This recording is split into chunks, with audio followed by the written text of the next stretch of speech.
Welcome everyone to Body Harvest, a game for the Nintendo 64, and in my opinion, it is one of the most underrated games of all time. I'll be explaining why as we go, but basically, the developers, as we just saw, are DMA Design. They are a company that technically no longer exists, but in a way it's because they changed to, nowadays, it's called Rockstar North, the creators of Grand Theft Auto. This game has very similar gameplay aspects to Grand Theft Auto, and because of that, it's very underrated. Most people don't know about it. It only came out for the N64, no other consoles. It was never released for the Virtual Console at all, but yeah, that's like those are the reasons why it's extremely rare to see this game and people don't know about it. But the only Grand Theft Auto game that came out before this one was actually Grand Theft Auto 1, and that game is not anything like Grand Theft Auto games today. But Body Harvest actually has a lot of gameplay aspects that are like Grand Theft Auto, and people say that it was the inspiration for Grand Theft Auto. Like, it's really hard to believe that, you know, a game that is really not well known at all is actually the inspiration for one of the most successful video game franchises of all time. Like, it's just insane when you think about it. So yeah, let's talk about this game now. Body Harvest is a, well, it's a very non-linear game. Like, I mean, that's how Grand Theft Auto is. But it's about killing aliens. It's very fun. Now, I used to play it all the time back when I was a kid and had an N64. Nowadays, I finally got one again. But I didn't have an N64 for like maybe, 8 years or something? And it was crazy, but, you know, it's a very fun gameplay aspect, but at the same time, it's creepy as hell. Like, when I played this back when I was a kid, I'll just tell you right now, it freaked me out. Like, I was actually scared of this game, and I was not scared of many games. Like, I would play other first-person shooters, like, you know, 007 or whatever, and even Halo, you know, Halo 1, maybe Halo 2. They never gave me that same creepy aspect that this game gives me. Because this game is seriously creepy as hell, and if you've played the game, you kind of know what I'm talking about. It's a very eerie, it feels post-apocalyptic, but it's technically not post-apocalyptic. It's going to be post-apocalyptic, but it's hard to explain it. Basically, the story here is that you are this guy who is dressed in orange, known as Adam Drake. And this entire opening cutscene actually talks about the how the game is going to be set up. As you can see, this guy's in the space station outside somewhere, and he only himself and one other human are left alive, I believe. Maybe a few others that are in the station, but we don't see them. And that person is known as Daisy, that purple-haired woman, which strongly resembles, like, I don't know, maybe Cortana or something, I don't know. But, yeah, it's only these two people, and they're up here in the station because pretty much everybody on Earth is gone. They all got eaten by the aliens throughout the years, and it's scary. So in this situation, it is post-apocalyptic, but back when we go back in time, it's not post-apocalyptic anymore. So we escape with one thing there. That space station up there is going to be destroyed pretty much. It's gone. Or it's going to be gone, maybe, consumed by the aliens. So we're fleeing, and the aliens technically chase us, but we have this crazy technology because I believe it's funny. It's funny because this year, at least the Alien Comet, it takes place in 2016. Yet I'm actually recording and uploading this in the year of 2016. Like, fans of this game should know what I'm talking about. They should, because basically the game starts in 1916 and then 25 years later and 25 years later until it gets to 2016, the Alien Comet, the final chapter of the game. And ironically, it's the same year that I'm playing this game and uploading it. Wow. Okay, so here's Body Harvest. First of all, listen to the music. So, the music alone already makes the game kind of creepy as hell, like it really does. Alright, so here are some other files that have absolutely nothing. I should just delete them all. I don't really care about this. Wait, what? No! No, no, no, no, no, no, no, no. I said delete. Didn't I put delete? No, I probably didn't. Okay, delete them all. Because I don't care about these files. There we go. Empty, empty, empty. So I can't delete or copy. So if you guys are looking for a 100% run, I'm gonna try. If I miss like one thing, you know, and then okay, but I'm gonna try my absolute hardest to make this Let's Play worth watching. I'm gonna try to 100%, getting all the alien artifacts, the weapon crystals, whatever, everything. So I'm gonna try my hardest to not miss a single freaking thing. So let's go ahead and begin. As you can see, it starts in Greece, and it starts... I'm going to go ahead and put... How many letters can I put? I don't know. Let's go ahead and put S-H-I. Oh my god, man. If there's one thing you hate about the N64, it's the control stick. Holy crap, man. That's stupid. Like, that's seriously stupid. What the hell was Nintendo on when they were making this control stick? It is so bad. There's 2 difficulties, and I believe if you keep holding, like, one way, one direction a lot, you can trigger another difficulty or something. It's apparently a trick, like a cheat system, but I'm not going to do it. I'll just go ahead and do easy. Yes, I mean, let me just tell you something. This game gets hard. Even in easy mode, it is I'm not going to say insanely difficult game. I mean, there's only a few aspects that are insanely difficult, but for the most part, it's pretty hard eventually. In the beginning, it's not so hard, but oh my god, does it get insane sometimes. Alright, let's go ahead and do that. We only have 1 weapon. We have no inventory. We can also do a demo here, but who cares? We also have options. What the hell is this? Replay level. No. View scores. No. Blood. Hell yeah, we want to see blood. I mean, come on, it's a creepy game. Aim, normal. Can I change this later? To, like, reverse? I don't know. Like, when I'm playing the game. Sound effects full, music full, and we are good to go. Alright, let's play. Oh man, people. Okay, so let me just go ahead and set up properly here. Just start playing this game. So I'll be talking about just the nostalgia that I feel about this game, or that I'm feeling, you know. Eventually I'll talk about that. It's amazing. Mission directive. Let's see if we can find out what's been happening here. Try the village ahead. Check your map to fix your position. You should re-enter Alpha Command for important instructions on how to operate your equipment. Good luck. Okay, so that's Daisy. Oh man, people. Alright, so the controls here. You can obviously move around. Now, the controls are rather sluggish when it comes to moving this guy when he's not in the vehicle. That's one of the weird things about the game. He moves extremely slow and, like, hard to respond. You can aim... Actually, you can press the L button to just get the previous message or new info, which we already just saw, so screw that. You can press R to aim. Now, the thing is, though... Let's see, is it better like this or reversed? I should be okay with reverse. Right now it's reversed, even though it's at normal, which... It's because in the N64, normal was reversed. That was the norm. But nowadays, it's the other way around. Okay, you can press the A or B for nothing at all. You can press Start. I'll actually show the map in a bit. It's really cool that back in an N64 game, it was that amazing. You can press C left and C right to switch the camera around. You can press C up to get a very, very big view of a lot of things. I'll be switching back and forth throughout the Let's Play. C down, I believe, makes you enter vehicles when you get close to them. And let's talk about... oh yeah, by the way, Z makes you shoot. There's a little sluggish auto-aim thing.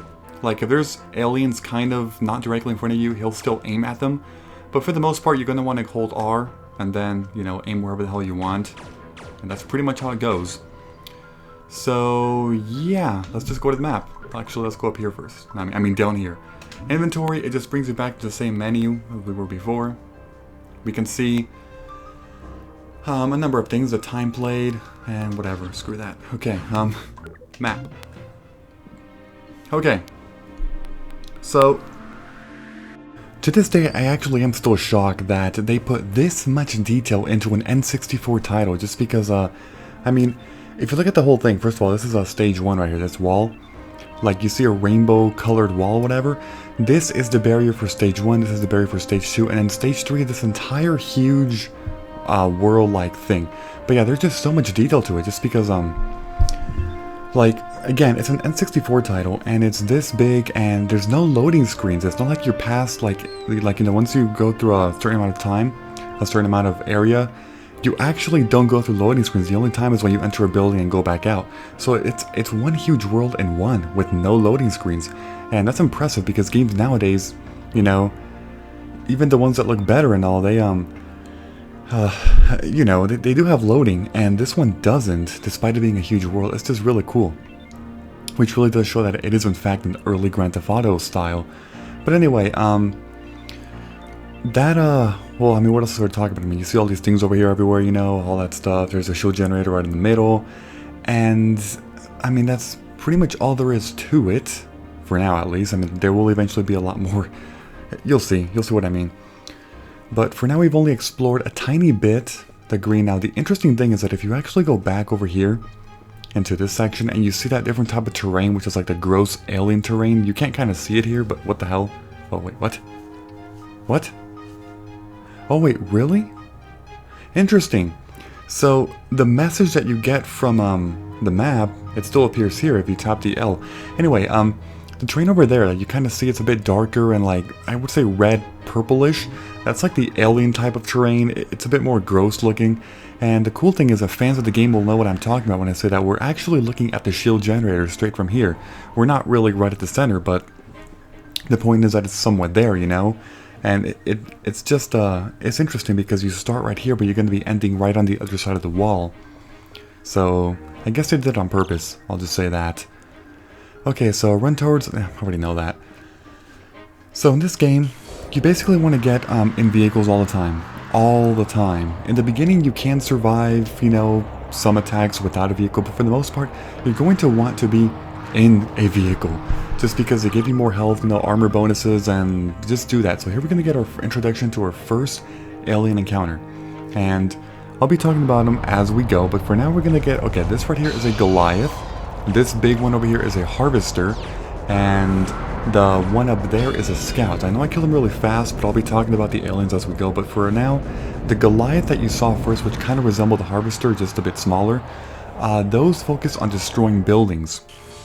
Basically, they ram into buildings and they force human beings to just escape, like, you know, get out of the building. So it's kind of a strategy because the Scouts detect buildings and humans, the Goliaths are able to destroy buildings, and then the Harvesters are able to actually eat the ones that the Goliath is able to, like, you know, make run out of the vehicle.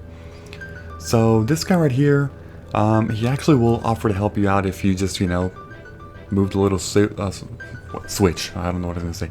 Switch or lever behind him. There's also candles here, and when you're inside buildings, you can actually turn off the... Wait, what? What the hell? Okay. Okay, dude, that one does work. Why doesn't the other one work? I know candles can also be turned off. That's weird. Don't even tell me. I know for a fact that they can be turned off. I'm just saying. I know that they can. What about this one over here? Like, well, hold on. This one. See, that one can be turned off. Why can't the other one be turned off then? Huh, that's strange. Anyway, let's hit this lever, and this will make the bridge go down so we can actually cross it to the other side. We also see a green vehicle there. I don't like that one. That green vehicle sucks. It has a lot of health, but it's slow, and generally in this game, I like faster vehicles over more health, you know?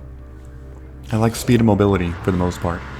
Yeah, so, you know, speaking about aliens, we did get introduced to 3, but here we're going to get introduced to 2 more types right over here. So here we're going to get the drones and the fleas. The drones are even smaller versions of the Goliaths, and their main focus is to... they can attack vehicles and humans. They are too weak to attack buildings. And then the little fleas, they don't actually shoot anything at you. Okay, so I just made a cut right there because my controls are they were a bit weird with the whole reverse thing. So I don't know if you kind of saw the cut. It was kind of, you know, discreet. But yeah, it's because I was in reverse controls and I didn't really like that. So anyway, we got another arrow here, you know, for another Harvester wave, and we have to simply move all the way up. Here it is. Okay. So the Harvester waves will eventually get stronger and stronger as we go. Like, you know, they're going to get a bit more deadly. Sometimes they're a bit further, and eventually they'll work a bit faster. Also, this is really gross. Look at that. The blood of the aliens will actually not hurt you, even though it looks like it could, like, maybe, you know, poison you or something. But no, it doesn't. But yeah, so this one had, you know, a few drones with it as well. One Goliath, a Scout. But so far, it's nothing difficult at all. It's just that eventually they can team up fairly well, and they can, you know, really eat a lot of human beings, and that's going to be a problem. So you want to be fast. Info transmission. Okay. To the north of Tremtonis town. Okay. So I just need to go that way then, and I guess I'll be okay. Yeah, just gotta keep going up north then. Just following this road. Now the cool thing here is that there's actually some fire trucks there. You probably saw them on my way to the Harvester. I'll go back. Actually, I'm not gonna go back. I'm just gonna keep going straight ahead. Yeah, you actually can't enter those fire trucks at the moment. They are locked. But eventually, we will be able to. Okay, so in here, there's actually a big boulder on the right side, and what the hell? Oh, yeah. Okay. The little robot, I forgot the actual name of it, but, It's controlled by a flea. When you blow up the robot, it makes the flea come out and you have to kill the flea. The robots are actually ranged attackers, so you know, just a heads up, they are ranged. And they could do some damage through time. At the moment, I would say they are some of the stronger enemies that we'll be facing, especially if we fight them in groups, because they do have very good range capabilities. Okay, so there's a cave over there through the top, and we just gotta follow it right here, up this hill. Let's just simply get out of our vehicle and enter it. So in here, this isn't really a house. It's more of a cave-like dungeon. I don't know. You can usually turn on the torches on the side of these big dungeons, and also access chests, and there's dynamite. That's what we need. That dynamite is mandatory to continue in the game. But I believe of Greek Journal of War. There were many heroes during the Great War, none braver than the Honorable Jonathan Mackenzie, first to approve the use of a tank. He still resides in this area. Interesting. Very interesting game. Alright, let's go ahead and, yeah, see this one here is actually a switch, not a torch, so sometimes even though they look alike, it could be a switch instead of a torch, so just a heads up. Also, here's some candles which you can, you know, light up, although this part is completely optional, you never have to do this. It's not like the room has to be lighted up a certain amount to open the chest and stuff, you don't have to do that. These barrels always have either health or fuel, so right there, you know, you saw one of each, health and fuel. Here's a machine gun. The machine gun is a bit better than the pistol because it has more range, it shoots faster, less damage per shot, but the high fire rate easily makes up for it. So you might be thinking, well, why don't you use it? That's because every single weapon in this game except for the pistol and weapons that vehicles have on them have ammo. So the machine gun does actually have ammo, and you know, you gotta find more ammo eventually through more buildings. So, it'd be, what the heck? They're inside though. I can't, actually, hold on. I think you can like kind of glitch it, yeah, right there. See, sometimes when they get really close to the fence, you can actually shoot them through the fence and kill them. It only works on certain types of aliens though, not all of them. Okay, here we're gonna get some more. Basically, there's gonna be a lot, but our goal is to enter this big town that we see in there. One of the weird things about this first stage is that this town that we're about to enter, the really fenced area here, is easily the biggest town in this first stage, level 1 of Greece. But they never actually make a harvester wave appear in this town. And I was always like very surprised, you know, when I played this as a kid. I'm like, really? Why didn't you actually put a harvester wave in that town? That would have been a perfect town to do it for. But they didn't. Like, just watch when I enter. And also, you probably see that moving car right there. Sometimes there are moving cars because there's people driving them. And if they blow up, you don't just have like one human killed in the bar. You know, it goes up higher and higher. That human bar at the bottom, under the health on the left side, yeah, that's the human bar. If it fills up all the way, you lose. Game over. So don't let that happen. Do not. Basically, if you run people over or kill them, it goes up, and if they're harvested by a harvester, they also go up. And if buildings get destroyed, or vehicles with people in them get destroyed, or any other quests that are specific to that, it will fill up. Sometimes it can fill up a huge amount, so be very careful. But yeah, see, this town right here is what I'm talking about. Like, it's a big town. It has so many buildings. It would have been perfect for a harvester wave to appear, but they never made that. So, I always find that strange. Anyway, I'm trying to find a building here, but I don't know where it is. There's one building in particular here that has a door. The only building in here that you can actually enter. Every other one is closed. Here it is. Okay, found it. Okay, so this building here is going to have, well, first of all, some health and some fuel, as you already know. The good stuff. There we go. And we have to find the, here's some books. Should I read this? Let's see. Let me read this. The Book of Gnosis, Chapter 3, actually, you know what? Well, whatever, I'll just skim through it fast. So the thing is, I'm going to read some stuff, but not everything, you know? Alien Artifact, okay. As far as alien artifacts go, I believe that there are, I want to say, wait, 1, 2, 3? Yeah, 3 in each world, and you can get a total of 12, because there are 4 worlds in which there are alien artifacts, and then there's another one in which there isn't, I think. I could be wrong on that, but I don't know. Yeah, whatever. So there's going to be like, I think 12 of them. Okay, here we get a saloon. This saloon is one of my favorite vehicles in Greece, just because of how fast it is. So, like I said, generally I like faster vehicles. I mean, it's pretty obvious, but I do like them faster, like that. Because, you know, more mobility means that you can get from point A to point B a lot faster. Yes, it does have less health, as you can see, but that's fine. I I like the trade-off. I like it. Okay, so our next goal is actually to come over here towards the big boulder, and we have to blow it up right here, this one. Okay, so make sure to keep your distance. You're going to put dynamite right next to the boulder and blow up the boulder. So put the car far because you don't want that to get blown up. And also, as soon as you put a piece of dynamite, make sure to run. Also, I should make a note and say that certain weapons in this game cannot be used while you are in a vehicle. For example, the pistol can and the machine gun can, but the dynamite cannot be used when you are in a vehicle. It will only be, you know, on there if you are not in the vehicle, like on the list. You can blow it up. Yeah, do not get close, like I said, because if you do, you will take a lot of damage, and if you're really close, you will actually die. Yes, it can kill you. That's a reference to a Let's Player. I don't know if you know who that is. Leave a comment if you do. You don't have to. Okay, so new objective. Let's take a look at the map. Locate, dude. I went too fast. Locate source of the distress signal. Ooh, okay. I shall do it. Okay, so here, okay, some more aliens under Goliath, drones, and fleas. I don't really care. I mean, seriously, I don't. Whatever. That thing blew up on me. Let's just shoot it. Are you freaking kidding me? That thing blew up on me.